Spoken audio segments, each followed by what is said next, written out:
Legalized pot comes to Ohio this year, raising questions about risks and fears about safety. And tonight we pull back the curtain on the program for an exclusive look. Our investigative team finding out how it'll be produced, who'll be doing it, and how it will look. 13 ABC's I-Team recently took an exclusive trip to a medical marijuana production facility in Illinois. That company will be coming to Ohio later this year. I-Team reporter Sean Haggerty here now to explain the risks and rewards that come from manufacturing marijuana. Yeah, Diana, our story takes us from Toledo to Illinois. That's where a company that has license to grow marijuana invited 13 ABC for an exclusive look inside their operation, one that will be mirrored here in a matter of months. Spending time here is like walking through your neighborhood greenhouse. Owners refer to this operation as commercial agriculture. Inside, small plants, large plants, fully grown plants, even finished products. This facility near Joliet, Illinois, this is basically a drying and curing component. You can cultivates, produces, and packages medical marijuana. On the outside, no green. A mundane, bland, white exterior with gray trim. No sign that inside, a product currently banned by the federal government grows around the clock. A sophisticated, proven concept, traditional commercial agriculture techniques. Charlie Bachtel is the CEO of Cresco Labs. They run this facility. They'll operate an Ohio cultivator facility, but not the ones planned for Toledo or Gibsonburg. Bachtel says all production labs have at least one thing in common.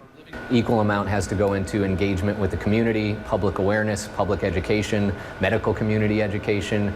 All of that is what builds a successful program. So it's a very guarded program. It's a very respectful program of both the public, whether they're in favor of cannabis or not. There's guidelines in place that protect them, protect the public, protect children. These crops, this particular cannabis plants, are cousin to hops. Jason Nelson oversees operation and production, where rows and rows of plants and under all different light sources, water precisely measured, and that watering done by robotics. Air temperature is monitored, all trying to grow a consistent product that eventually will become medicine. It's tricky. What really helps us is essentially extensive data collection and then having some scientists on board who can then take that data, analyze it, and be able to make informed decisions about what's happening. When the folks here talk about this industry being tightly regulated, here's one example. Every single plant here has this tag with a barcode on it. So from seed to sale, they know exactly where the product is and where it's been. We aren't opposed to medical marijuana, but we'd like to see the research done because we think that there is some value in it. Deb Chaney with the Sylvania Community Action Team would like to see more federal research dollars, but that won't happen anytime soon. Marijuana still sits on what's called Schedule 1, substances banned by the federal government, so no federal research dollars can be used. If it is changed to Schedule 2, Chaney says more research dollars would be available to paint a better picture of what medical marijuana can and cannot do. We don't really look at it as being medically sanctioned in the medical field. Potential, though, is there. We would like to see it done in the right way. In Ohio, you won't get a prescription for a specific strain of marijuana. You'll see a doctor, and if he or she feels that you fall into the over 20 categories for medical marijuana, you'd only get a general approval. Then you head to a dispensary to figure out which exact strain works for you. Ohio is learning from the other over 20 states with a medical marijuana program. For example, Illinois fingerprints patients. Ohio will not do that. I think on paper that probably made people feel comfortable about the program and who would participate in it, but in reality, you're making it very difficult for your target audience, the person that this program was made for, from participating in it because it's difficult to get through the process.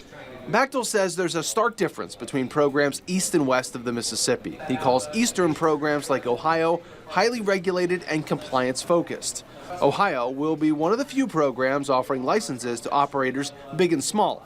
I think patients will benefit from it too because I think you'll see a better variety of product come out of them. I would argue that our regulation components are more strict than that of controlled pharmaceuticals. So we have greater regulations in this space than, say, an opioid manufacturer would. But opponents of medical marijuana will argue that no matter how highly regulated, compliance-focused this program ends up, more marijuana will be in the state. They're especially concerned how that may affect children.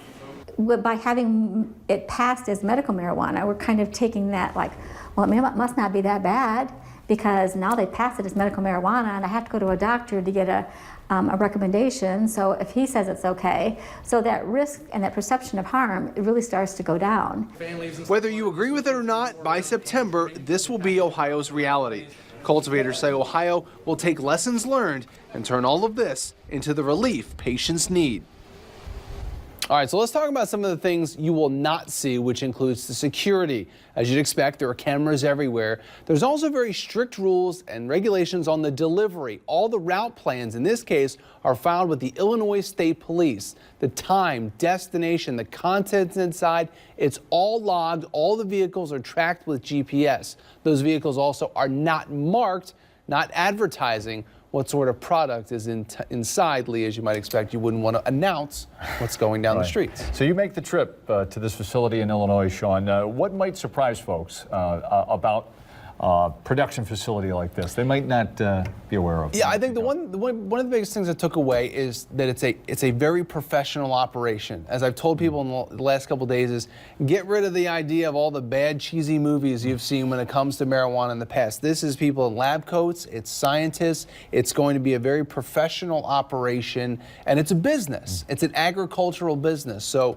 obviously they're in it to make money and to get product to people, so it won't be like anything you've seen in fictional movies before. And lastly, business up and running by when this year? State law says by the early part of September it has to be up and running. So whether that means that people will be able to go into a dispensary and get the product, that's kind of up in the air, but the process and the program need to be up and running by early September. State law says that.